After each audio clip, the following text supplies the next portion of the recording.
And this has got nothing to do with trading, but it's got everything to do with the spirit by which we address things in life. I suppose I'm attracted to the darkness, and I see so much misery, and my natural inclination is to I want to help. Tom Hougaard, one of the world's most recognized high-stakes day traders. After starting his career in finance and tech, he went independent in 2009 and built a global following trading with million-dollar positions live. Hougaard authored the best-selling book, Best Loser Wins, which reshaped trading psychology and stands as one of the most respected and successful figures in modern markets. But I do have a life philosophy, is that I can't take the money with me, but I can take the lessons with me. And you don't have to agree with my life philosophy, but it's mine and it's mine to own. Thus, it's all our acquiring lessons and pushing the boundaries of what I'm capable of doing. It doesn't stop, it's not contrived. It's just part of life, and I want to inspire you to live a life like that as well. But now I've entered a different part of my life, and I'm thinking where I want to be in 20 years has to start now. 25 tons of food on Christmas Day. You did that. It might be me, but you're actor guy. But wait, there's more. And so you have to understand that I don't really fit into that normal prototype of trader, because I feel that with the gift of making money comes a responsibility. I don't know how you feel about making money, but the money I made, it's lovely, it gives security, it gives comfort, it gives you freedom to pursue what you want to pursue. And without being a godly person, I do feel that we have a responsibility, not to God, but to fellow man. Because not everybody is as fortunate as we are to be able to sit on the 51st floor. And you supported that through the purchase. So just think about that for a second. You went to Skid Row. Why did you go to Skid Row? Because, Like today? well, actually not today, yesterday. Well, because that's where tragedy lives. And I suppose I'm attracted to the darkness, because I think that's where the growth is, and I see so much misery, and my natural inclination is to I want to help. I gave a guy a pizza yesterday, and this has got nothing to do with trading, but it's got everything to do with the spirit by which we address things in life. It's got everything to do with how we seek out the challenges in life. I don't take the easy path. I just don't, because I don't get any satisfaction from it. And I don't get a thank you for it either when you give some dollars away on Skid Row, and they can barely register that you were there. But you just, that little hope that somebody perhaps could see kindness where everybody else is giving up. Wouldn't you like to see that kindness if it was you? And then is it our job as human beings to be exactly that person that gives those people in need that hope? Isn't it our responsibility to give the Esmes of the world? You know what you also done? A young man, I won't say his name because I haven't given permission, but he's paralyzed from the waist down. He is a ferocious tennis player, and he will win the US Open for his age bracket. And I support him with training, sending him training camp, because you just see that he was dealt a pretty shitty hand, but I see the fire in his eyes, and that fire is just so inspiring for all of us. So you support that as well. And every penny that comes in royalties from Best Loser Wins goes to direct charitable causes. Something that is really measurable, not just sending it to Amnesty International and hoping for the best, but something. And I say this to you because if any of you were sat out there going, I got just the right project for you, I want to hear about it. Okay, anyway. Yes. So anyway, I'm sure you all told about trading. No. Well, we'll get into trading, but so when you mentioned Skid Row, so I know you had stepped out. You showered. Yeah, I showered there, man. I was part of the community for a little bit. But in a very, very small, time frame. It was 5 minutes in, go shower and come out, like during COVID. But it's just, I've seen everything down there. I've seen it all down there. Just those short moments that I was down there. And I reflected a lot because you'd have to wait in line to go to the shower, sometimes an hour.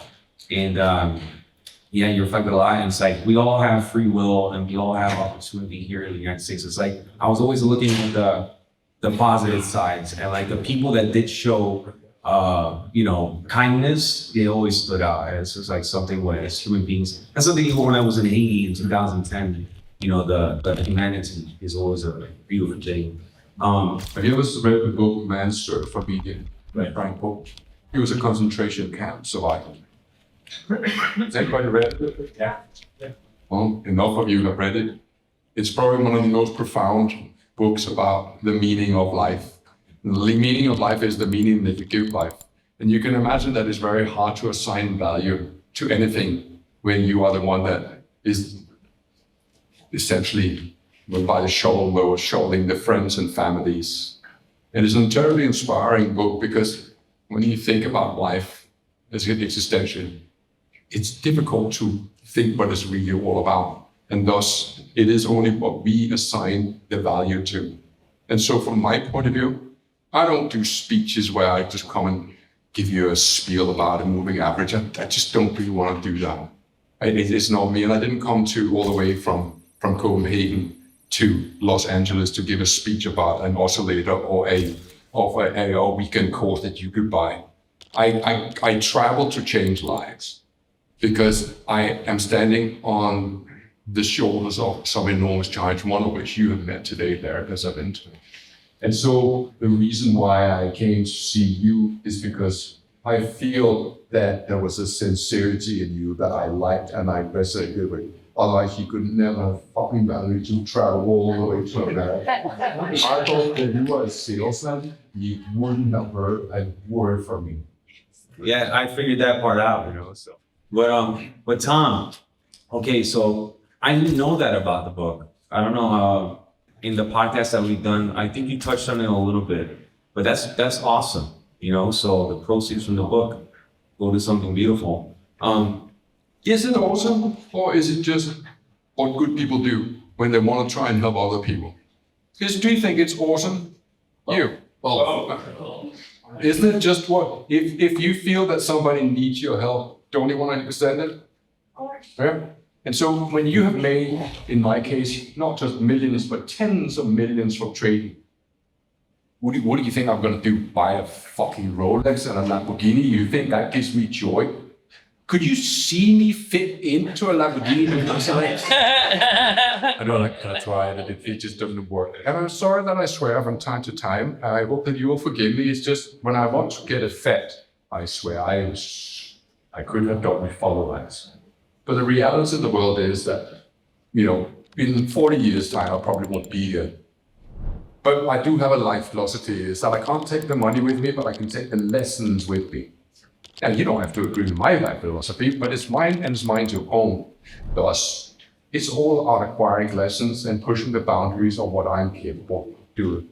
And that, I have found the best profession in the world. There is no better profession because trading, we are the least well-equipped people to address trading. We're not designed for risk-taking. We're designed for being risk-averse. That's how we survive. That's how we prosper.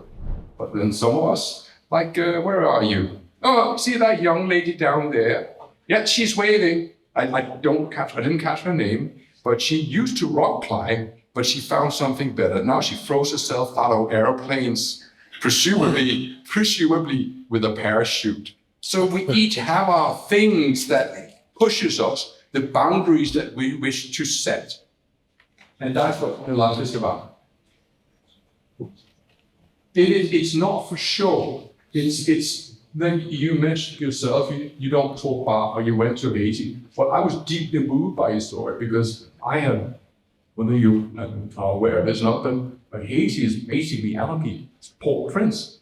It's a capital of anarchy, where they shoot you for a good work. And you go in there and try to make a difference. Charity is large. Yeah, absolutely. I was in a position where I graduated with my undergrad degree and I was in architecture. And I was sitting at home and I'm thinking, well, I have this skill I can use to help people and I can't get a job. So I just went there. I took a one-way flight and I ended up I was supposed to go there 1 month. I ended up staying there 6 months. And you know, in the town that we were at was not far from Port-au-Prince, where they did what you just mentioned. They were all the volunteers hostages, and you know, it was a risk. But I just went there with an open heart at the time, and you know, just being young and naive in a good way. You know, it was a great life experience, and I have nothing but good memories from there. There was no post-traumatic stress or whatever people think that you know. But it was all a beautiful experience. I'm so happy that we could have them here today. So let me ask you all a question. Today is the 10th of October 2025. Where will you be on the 10th of October 2045? See, I ask that question to myself all the time. I have this firm belief that we live our lives in 4 stages. And then actually I saw that Tony Robbins, he was talking about the same thing. I said, damn, I don't know whether I beat him to it or not. But we have that first 20 years of our lives. We are supported and nourished by our parents. And then we could call that the springtime of our life. And then comes the summertime where everything just grows from 20 to 40 and, you know, whatever we put our mind to, it may not be as prosperous growth as we want to, but nevertheless is there. But now I've entered a different part of my life. And I'm thinking, where I want to be in 20 years has to start now. I can't show up in 20 years' time with, say that in 20 years' time I'll be 76. And so there's things that I want to be when I'm 76. I want to have a lean body mass. I want to be strong because I know that if disease does hit me, having a strong muscle mass will at least increase the odds of me surviving whatever. It could be a cancer scare, whatever it may be. But I can't wait until it happens, can I? It has to start now. And that's how I live my life, constantly thinking forward. Doesn't mean I can't be present, grounded in this moment, thoroughly enjoying my time in Los Angeles. But it doesn't stop. It's not contrived. It's just part of life. And I want to inspire you to live a life like that as well. A life where we're constantly thinking, well, if I want to be there, if you want to be good traders, how do I evolve into that? And then you work backwards and say, well, if I want to have a strong body at 76, I probably need to start working out every single day. Well, how do I do that? Well, you need to, if you don't measure it, if you don't record it, you can't measure it. And so everything's just meticulously noted down. So, well, how many push-ups did you? How many pull-ups did you? Because that's how you improve. And I do the same for trading. So I was talking on the break and saying, well, look, currently I'm trading 100 contracts, 100 lots in the Dow. I don't want to sell about 100 lots. I want to trade 200 lots. But you don't just go from 100 to 200 lots in one snap. You go, right, I'm going to go from 100 to 105, 105 to 110 perhaps. And you keep pushing the boundaries by desensitizing your mind. And so what seems hard today, everything in life, look around, everything and everybody who was ever successful in life did it in incremental stages. They cut away as much noise as possible by staying focused on what they had decided. And this isn't a motivational speech, but in the same sense, it is a motivational speech, because if you want to be where I am, you need to work very structured. And I am hoping I'm speaking to the young traders who are coming up through the ranks.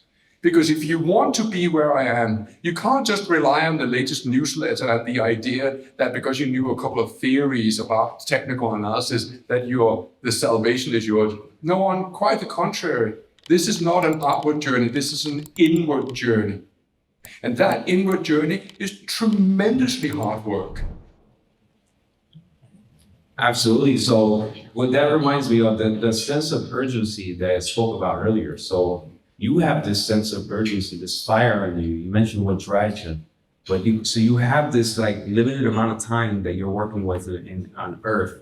And so like how much does that have an effect on like everything you do? Like is it constantly, because I think a lot of people here, they haven't tapped into that. They haven't tapped into that. And that's what helped make me successful trader, you know? So if you tap into that and then you get more done, you do more of what you need to do, and you're constantly, it's like this thing looming. It took me to get brain surgery in order to have that gift, but you have it. So, you know, how did you tap into that urgency? And like, it's with you all the time. I see it I'm sure everybody sees it.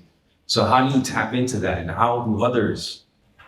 Have you ever seen a movie called Swimming with Sharks? It's a real dark movie.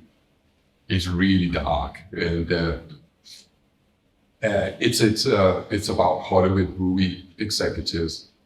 Anyway, so the story goes, there's a scene in the movie where the Hollywood movie executive is being held. Ramshaw is being held, or that zip tied. And he's talking to his accuser who he used to work with and says, he has the fucking problem, you MTV microwave fucking dinner generation.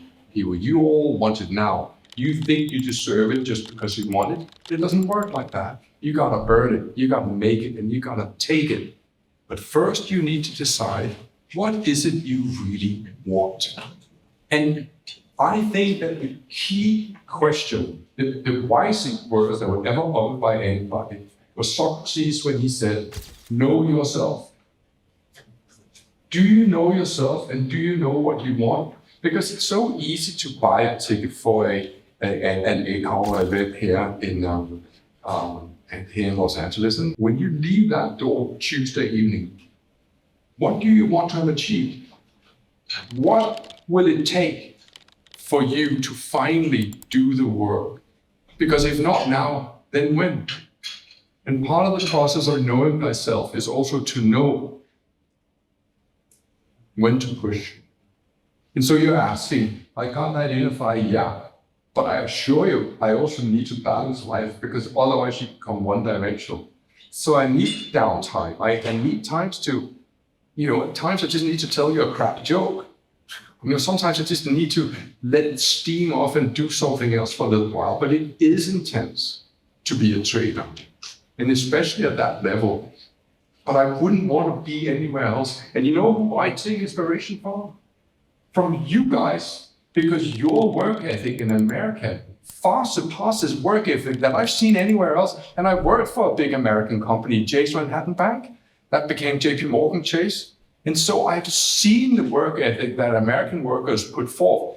And it puts the rest of the world, at least my world, to shame. That's inspiring. But what also inspires me, and what profoundly inspired me, was Kobe Bryant's work ethic. I read about Kobe Bryant, I bought Black Mamba, and I thought, I want to be like him. And it felt natural. And now I'm interested in, okay, I'm probably going to get this wrong, but Steph Curry, he's the one that holds the record for the most three-pointers. And people say he's really skilled and talented. And he says, no, I'm not. I practice 500 shots every single day. That's 168,000 shots a year. How is that skill? That's just hard work. That's what inspires me. So you're asking me, how do I find a fire? Through the external. You inspire me. The people I've spoken to, that young lady that decided to be absolute nut job and throw herself out of an airplane. I mean, what the hell? You inspire me. The lady that I spoke to there, who took a big loss and got back on the horse, you inspire me.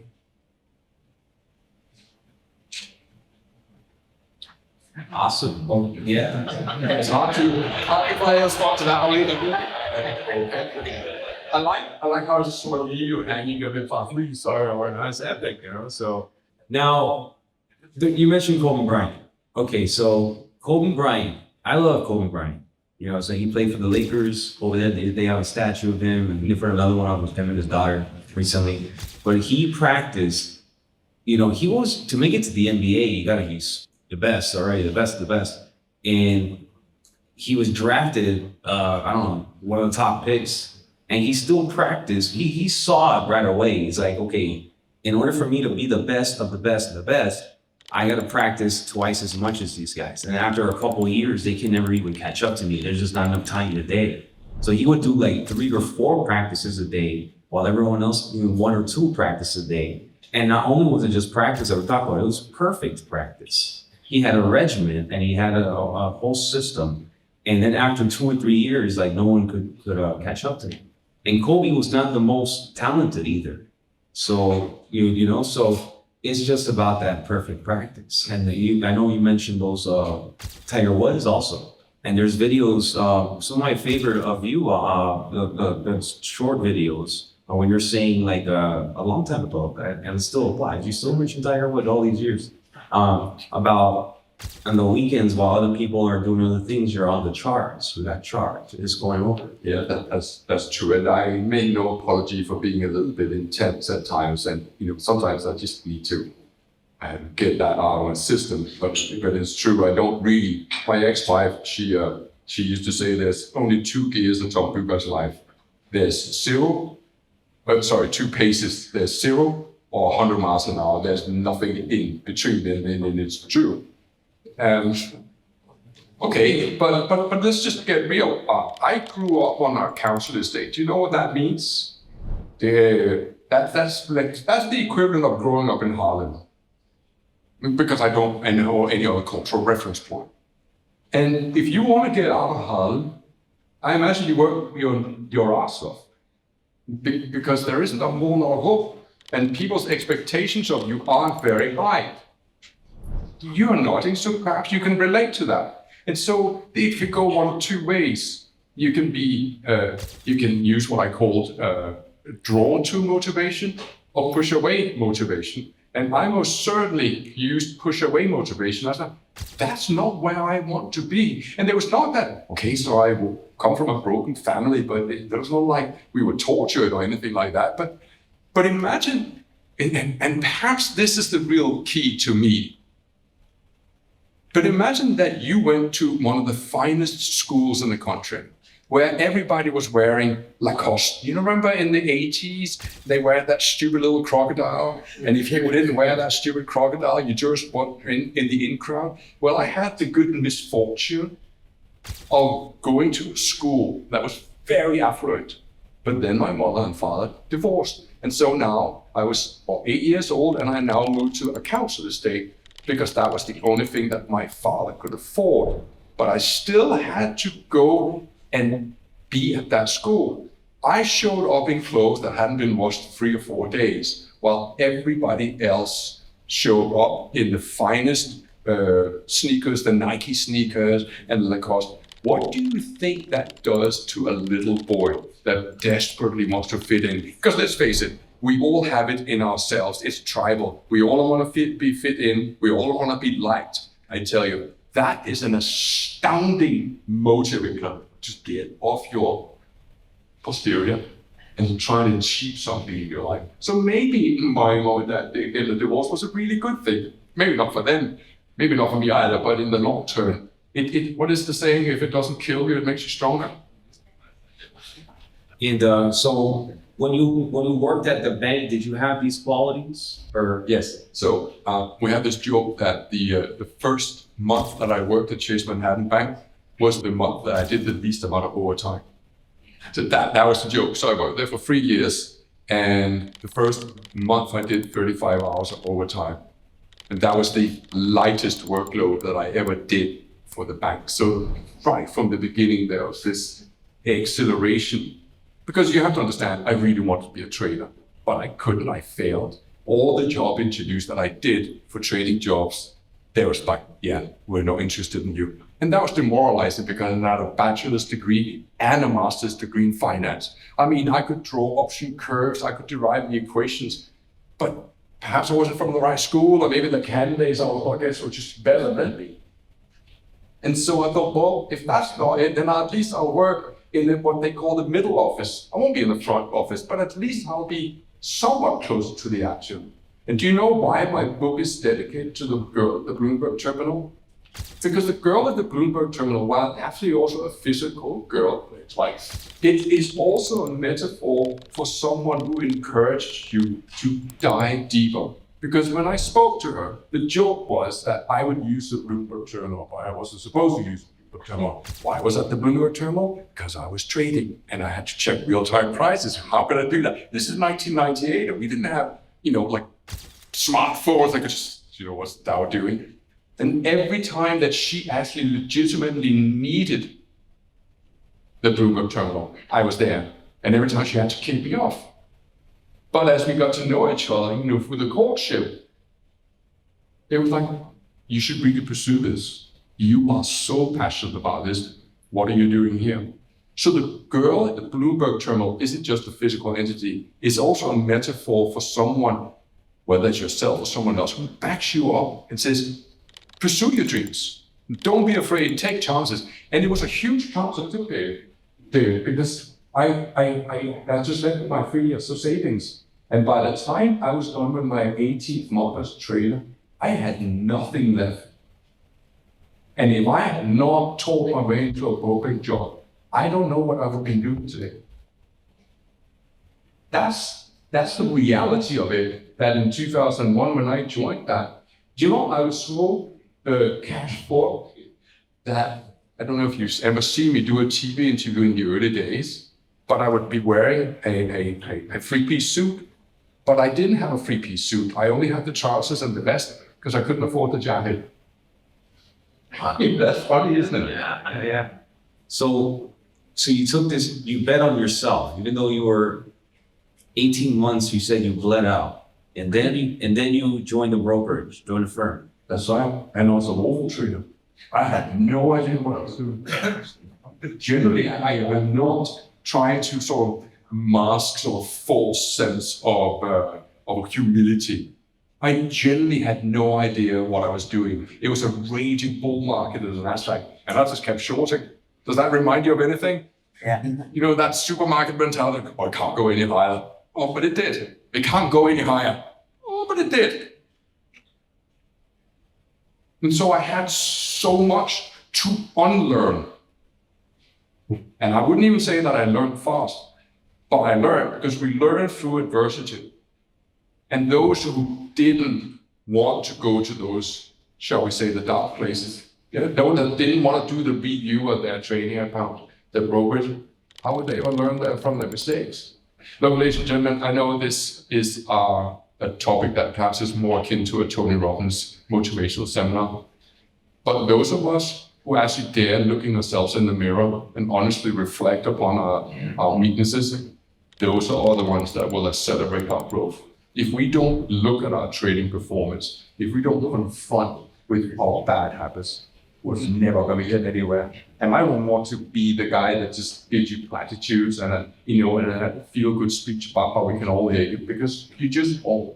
But the irony is that every single one of us in here could make it to the top. And of course, I'm doing a talk like this because I'm an aging trader. And I know that there's a new generation of traders coming up. And I want to inspire them to dig deep, to push the boundaries. Do you know what's really interesting? What's really interesting that if you are a male between 18 and 30 and you want to qualify the Boston Marathon, you need to be able to run the marathon in 3 hours and 10 minutes or so. But did you know in 1908, I think his name was Joseph Wilson, could be wrong here, but he ran, and he made headlines all over the world. But he ran the marathon in the fastest time that was ever recorded, in 2 hours and 58 minutes.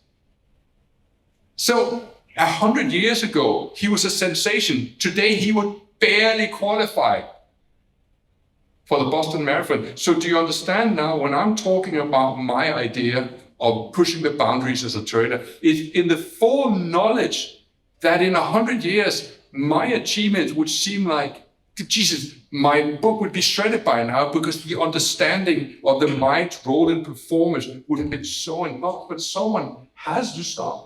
Someone has to start that evolution of traders, because up until now, all we ever focused about was tools, Fibonacci, moving averages. Did you know that the Bible of technical analysis, Edwards and McGee, have you ever come across that? First of all, the atrocity is it's written by 2 journalists, not 2 traders. That's the one thing. And it's a 770-page tome. How many of those 770 pages were devoted to how the mind interacts when it's coming across fear? I tell you, 1 page mentions the word patience. 1 page. The rest of it is just how to. Well, shit, it's really easy to play golf, isn't it? Just put the bloody thing in that.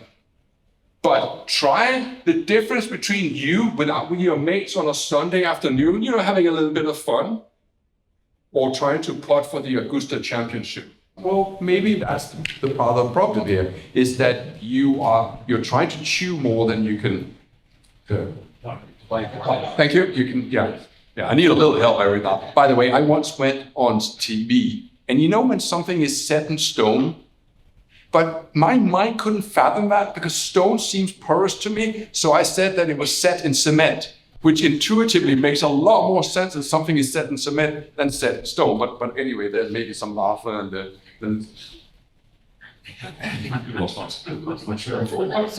I'm on the guy with the blocks. I'll say to him, look, if you really want to be good at something, you have to actually begin at a trading size that doesn't intimidate your mind. You have to start at a trading size that seems to be surmountable, passable, okay. Because whether you like it or not, going straight in with 100 lot, you won't pass. But imagine how quickly you could grow to 100 lot if you increased your lot size by 1 every fortnight. In a couple of years' time, you'll be trading bigger size that you could possibly be imagining, and isn't the purpose of what you want and why you're here. You want to be right, but when you're right, you don't want to be right in a 10 lot, you want to be right in a 50 lot, because that's a lot more fun, that's a lot more exciting. And I know that this talk here may resemble something that you didn't want to hear, and people are yawning, and that's absolutely fine. All you're doing is that you are absolutely enhancing my firm belief that in this industry, it's the 10% or less that succeed, because they're prepared to go to the places that the 90% will not go, because nobody wants to embrace their insecurities, their frailties, and their bad habits and their bad behaviors. Yes, that's a dark place, and we got to go to that dark place to figure it out. The market, my computer screens in my office is like a direct reflection of myself, and I had to face a lot of those problems and fix it. That's the beautiful thing about trading, though. Like if you address these things and you have the mindset to keep improving and to work on it, and to do what the small percentage of traders are doing, the successful ones, success will come. But like too few people, they say they want it, but they don't really want it. I showed pictures of myself from the COVID times. I was willing to do whatever it took. I went to all those dark places, and I got it done. But like, how many people are willing to go that far, to go and make a success out of themselves with trading? Because we have all the information. It's all over the internet. It's all over in your book. My book is coming out. I'm sharing a lot. In Friendly Bear University, I had everyone sign an NDA, and I'm putting it in a book now. But with trading, it's evolving, and everybody needs to adapt. So like it's gonna be what the strategies I give now eventually is gonna catch on. You need to create new strategies for the way I trade.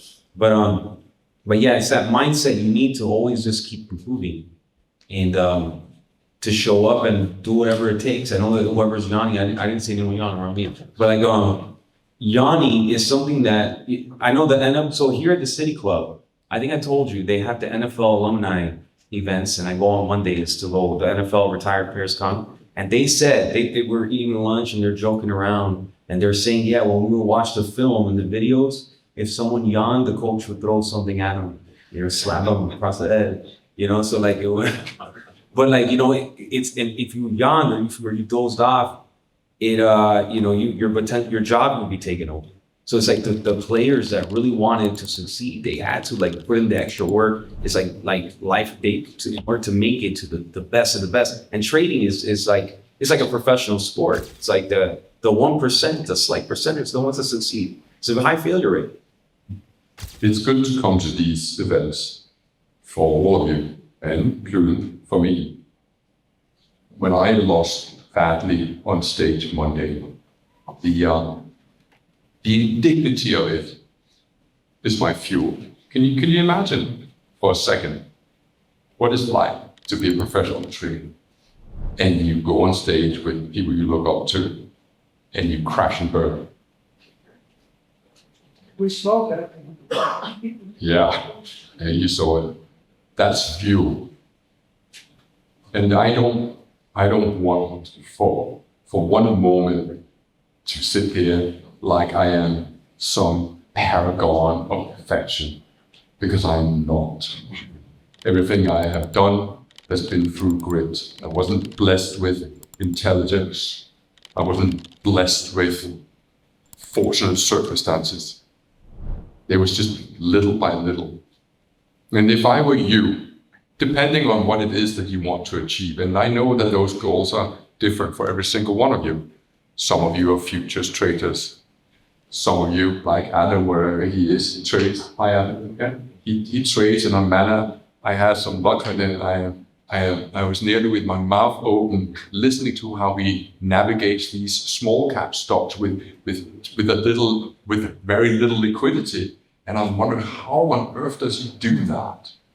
But wherever you are and whatever you do, there must be a way for you to just step back and pause for reflection, going, how can I engage in deliberate practice? How can I task myself to train to become better? And that's perhaps where trading is a little more difficult, because we know what we would do if we were, say, playing golf, playing basketball, or whatever it may be. When it comes to trading, you have to use your own, shall we say, inventiveness, your own ingenuity in trying to come up with approaches that will push you in a safe environment. For me, it comes down to 3 times a day in 1 hour sessions, or as I like to do, 6 sessions of 30 minutes, where I test myself in one of those playback features. And those playback features is as real as it comes. And it allows me a real life environment, but without the pressure of the trading, but challenging enough by itself. And frequently when I'm then in a real life situation, the motoring, the pattern behavior, I've seen this before. You know, one of the most interesting things from a non-trading environment that I've ever read was, and you have a trader over here called Victor Niederhofer. And Victor Niederhofer was terribly inspiring to me, not because of his trading, because he was a squash player. And I am absolutely enamored by squash. I'm knackered my shoulder, unfortunately, but if I could play squash all day, I would. One of Victor Niederhofer's inspiration was a chess grandmaster called Davies.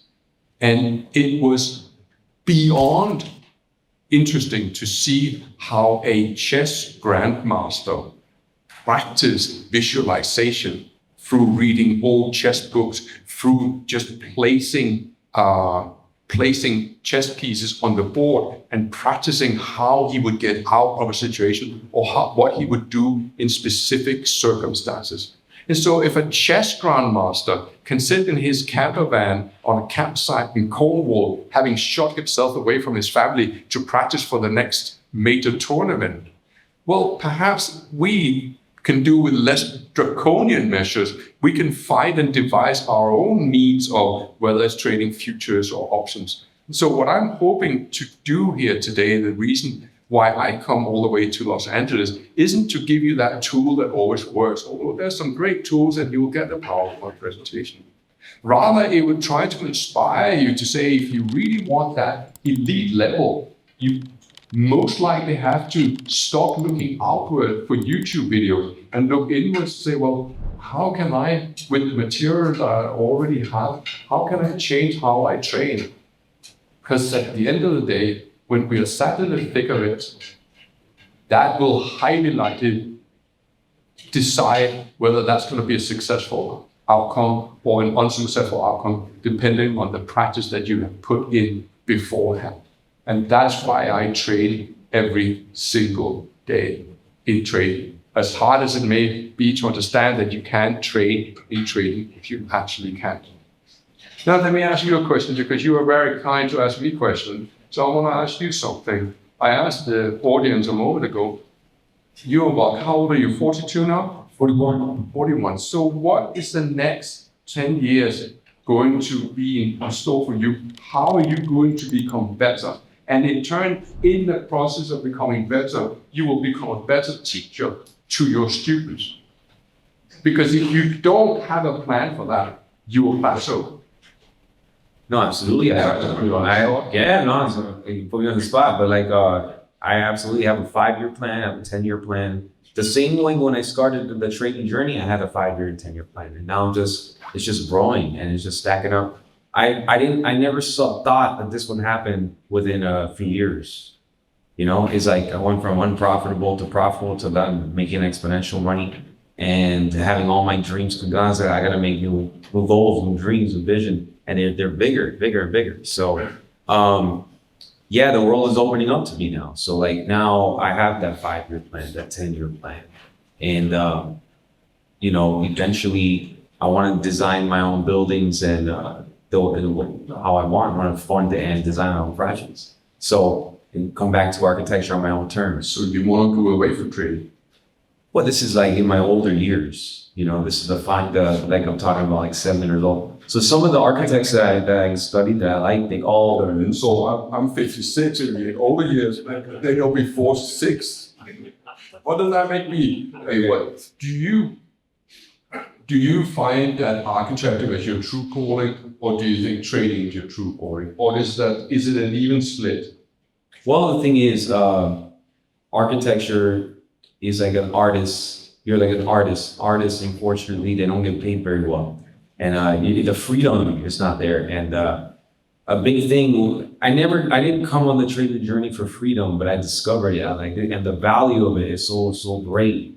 So freedom is great. When you're free to do things with money and to host events like this, and finance and fund your own projects that can help change the world for better, make the world better, make a dent in the world. So architecture, I did that in a way. My vision of it was doing that with buildings, but then unfortunately the pay wasn't very good. It's like the 9-to-5 job. In the middle of this plaza is the biggest architecture firm I think in the world, Gensler, and it's just corporate.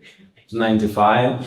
It's just a regular job, and it's just the title is architect, but it's not what it's made out to be, unfortunately.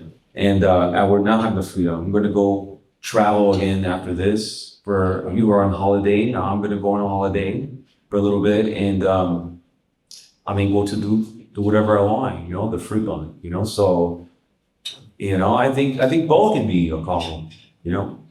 In 2006, I attended the Tony Robbins seminar in London, and I sat back and wondered why people got so excited.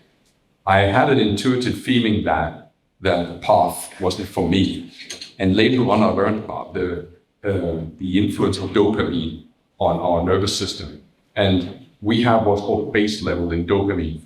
And that base level can obviously be aroused. It could be gambling, it could be pornography, sex, it could be gambling, be heavy rock music. But what always happens to the dopamine level, and you will see that in a Tony Robbins environment, you get this excitement, this the voice, blah, blah, blah, blah, blah. But what always happens to dopamine is that once it's elevated, it will always drop back down again to a baseline. That is unavoidable. And so the primary objection I have towards a Tony Robbins scenario and this whole motivational speaking is that I have absolutely no interest in raising and spiking your dopamine level. Rather, I want to speak with you level-headed and say, change doesn't come through a rah-rah environment. Change comes when we're in the calm moments of a isolation by ourselves. What is it that really makes you happy? Because when you are dopamine high, anything can make you happy. And the sustained effort to pursue is happening as Muhammad Ali. I am extremely successful in the arena because all the work I did outside of the arena. And my arena is my trading platform, perhaps YouTube if you like, or the artistic articulation of what's going on in my inner chemistry through the Best Loser Wins book. But the reality is that that sustained effort isn't coming from motivation. It's coming from passion. And there's a very big difference between being motivated about something and being passionate about something. And I'm passionate about trading, and I can't think of anything I would rather do the rest of my life.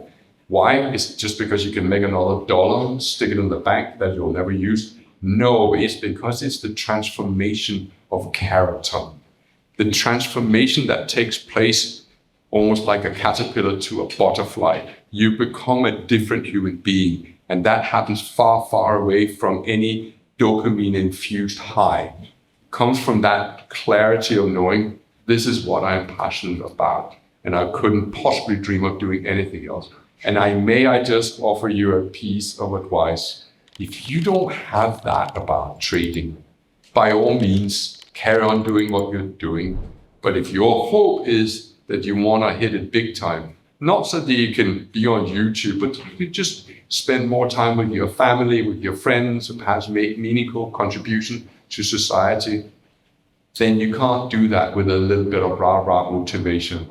It has to be an entirely different effort. That effort is by and large self-directed, not directed by myself, nor by David, but by you, because only you can ever know what truly makes you tick. I hope that makes a lot of sense to you. And I wish someone had said that to me a long, long time ago, because I would have perhaps listened a little less to the noise and a little more to the inner voice. So with that, I know your Best Loser Wins. It's like 230, 40 pages, I think. And the original one you told me was 750 pages. So what? Can I tell you a little secret about Best Loser Wins that very few people know? I couldn't tell you 1 or 2 words what's in that book. Because it was written almost subconsciously. It was a message to myself. It was my problems that I described. Some of the stories you see in there, they are my stories. Some of the dialogues are my dialogue to myself. Some of those atrocities that you're seeing in there are my atrocities. It was written. But when I presented it to Harriman House, which is your publisher too, which brought us together, it was at the recommendation of a friend who knew the Steve Ward. And he said, I think Tom Hougaard has something that you would be interested in. And I reluctantly sent them this 375,000 word tome of all my thoughts and feelings over a 5-6 year period. And they came back, God bless them, and said, some potential, but it needs a bit of editing. And that was difficult to edit away. I don't know how I edited away, but you know me, the original file is still in existence. So it is for free distribution for anybody. They can somehow manage to spell their way through 375,000 words of garbage. So did you journal in this way along with your trade journal? This is like a diary journal. Did you keep them separate or did you combine them? That's my journaling. I don't know what journaling is for you, but journaling for me is to write about. So for example, do you remember the example that I showed with the FTSE? You know, where I lost 18,000 pounds through sheer stupidity? It was after that experience that I wrote the chapter Disgust. Now, I couldn't tell you what disgust is all about. I just remember that feeling, how disgusted I was with myself of having pissed away all that money because I couldn't afford it. I could not afford to be that person one more time. And I somehow needed to find a way to remind myself of that. Excellent. So right now we have a few minutes left. Maybe we want to do a Q&A?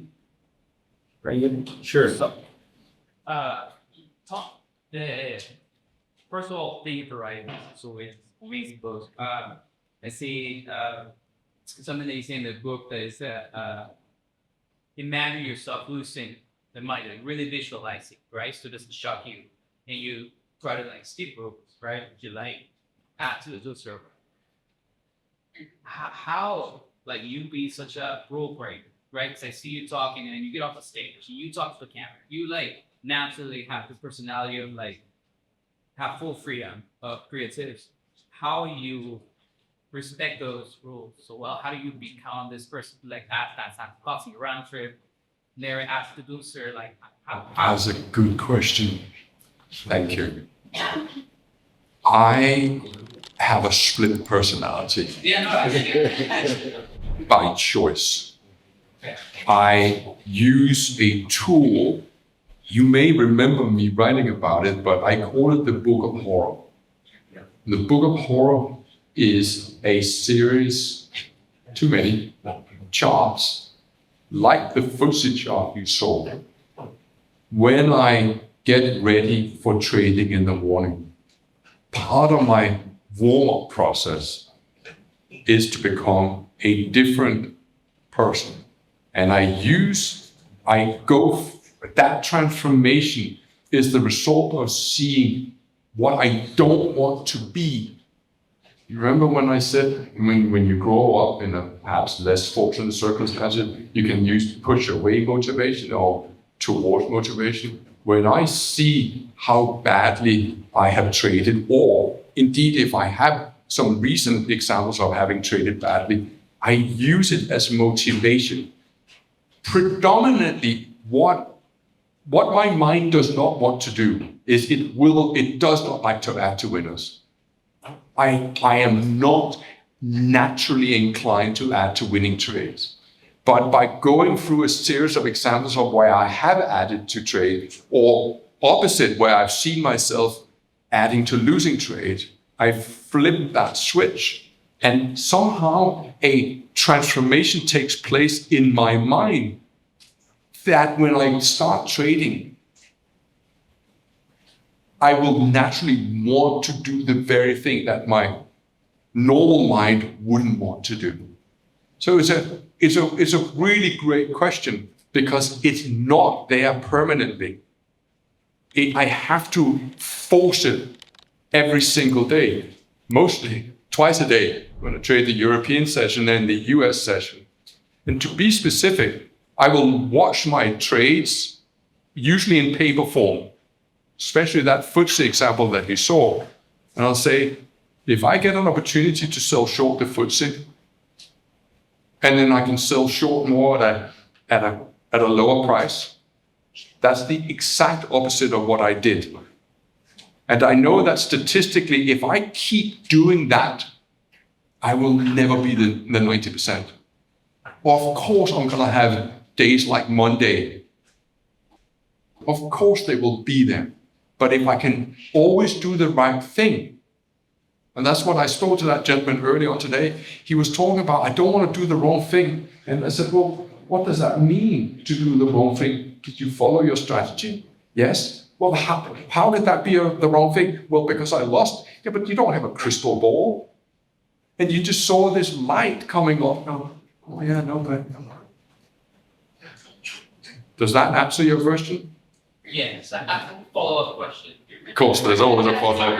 It's a bit like when they say, one quick question, 10 minutes later. No, it's a great answer, but I have a follow-up question. And I started guiding my trades, and honestly, my curve like had a dramatic change. How does it feel emotionally to add? Was it easy for you? No. Well, that is your answer. So the first time Have you ever added to a losing trade? oh. I guess you have. Does that feel easy to you? It did. Yeah. Of course, I was So there you I was go. buying at a better price. I have. So, but you have just explained to yourself and the audiences that what was easy was wrong and what was difficult was right. That is the essence of this perversion. In what world does it make sense to buy something today? Because today is more expensive than it was yesterday. It's a bit like going into a supermarket and going, oh, we want chicken today because it's more expensive today than it was yesterday. No, if you go to your supermarket and you see that chicken is more expensive today than it was yesterday, you're going to go, we're having tofu. But because we seek value. But in trading, It's the opposite parameter that works. And that's why trading is difficult. Because it goes against what we want to do. Yeah. So what about and this is something that is really haven't been able to figure out in the book, but very since I did that, I saw that you're adding change market cycles, right? And I think that when you teach, and I might be right or wrong, it applies to any market from my perspective. Because the structure is not really depending on anything else, right? You win more units than the units that you lose. So theoretically, I think it's brilliant for any market. But right now, for instance, I trade small caps. And the market, at least from my perspective, or setups that I focus on, are a little bit more choppy. So my question is, do I keep round trip it until the market cycle changes, or do I focus more on bases and resistances without adding? You know? I just need to ask what round tripping meant, but you round trip it in a yeah, like do I let it go and then go to zero and I'm out again, which I've been doing a lot. Like I add and I let it run right until zero. Okay. I think for the clarity or brevity, for the sense of brevity and respecting the time, I'm going to have to give you a short answer. Obviously, you have to adapt to your environment, and your environment is alien to me. My environment might be alien to you, but I also know that, as an example, say that we go into a summer doldrum. I make mistakes there because I have a home run mentality. And if I buy the FTSE at 10, and you as well, and it goes up to 50, and I buy again, I'm thinking this one's going to go to 50. And I'm adding 300 lots on every 5 points. And I've already calculated that's a 70,000 pound trade right there. I can't help myself. My mind has traveled to the future already, which may or may not be a good thing, but I'm fearless. But then the market then goes back to 10 and you're thinking, perhaps this summer environment is not the best time to be the most aggressive. So one thing I keep an eye on is VIX. The VIX index also, shall we say, dictates how aggressive I want to be. And I think that could be something that you could perhaps advantageously use as well. Okay, guys, we're gonna start wrapping it up because we gotta go to Perch. Who here is coming to Perch? Everybody? Okay, yes, it's a straight shot that way. You don't want to miss the Perch. LA is the place. So, yeah, they're starting to pack it up. That's still one question. Yeah, why not? Focus. You share is just going to be a second book? Yes, I believe that a second book is needed because I don't think that everything I wanted to say has been said. And the second book is called The Will to Act. And if there was ever anything that I would want to do apart from trading, it would be the exploration of the mind under stress. Because I find it incredibly informative in my own journey to find out you might think, oh, he's got his sauce. I assure you, I got nothing sauce whatsoever. Because every single time you think you got something sauce, the market just throws something new at you, or life throws something new at you. And so that's the beauty of life. You just keep growing if you want to grow. If you don't want to grow, you can just, take a side step.